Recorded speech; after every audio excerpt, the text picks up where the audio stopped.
அவனே பேசுறீங்க, இவங்களே சொல்லுங்க. இப்படி எல்லாம் தேடுறாங்க. இவங்க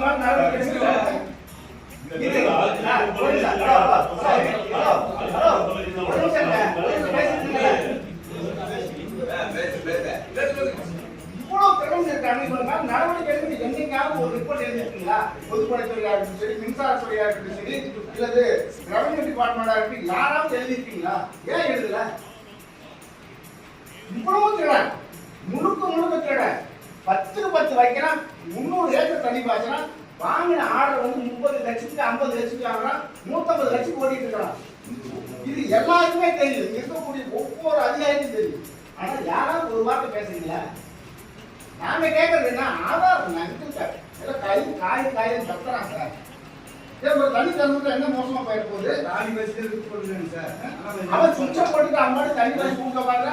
தண்ணி டிரான்ஸ்ஃபார்மர், தண்ணி லைனு, அவன் இடத்துக்குள்ள போய் தான் டிவிக்காரனே போய் பீச போட முடியும். அடுத்த நிமிஷம் பீச.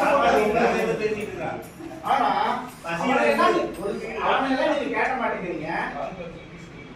ஆயக்கட்டு விவசாயி போய் அப்புறம் நாங்க அரசாங்கத்துடைய அனுமதி பெற்ற ஆயக்கட்டு விவசாயி எங்களை விட்டு போறீங்க. எங்களை போட்டா ஒரே ஒரு லாக்கை போட்டு அடிச்சுட்டு போயிருவீங்க.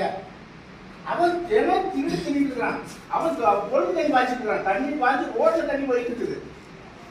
இங்க விவசாயி அழிஞ்சிட்டு இருக்கான். அதை முதல்ல நீங்க அரசாங்கம் சொல்லுங்க சார். அது நியாயமா இருக்கும். அது அந்த அடிப்படையில் நீங்க சொல்லுங்க.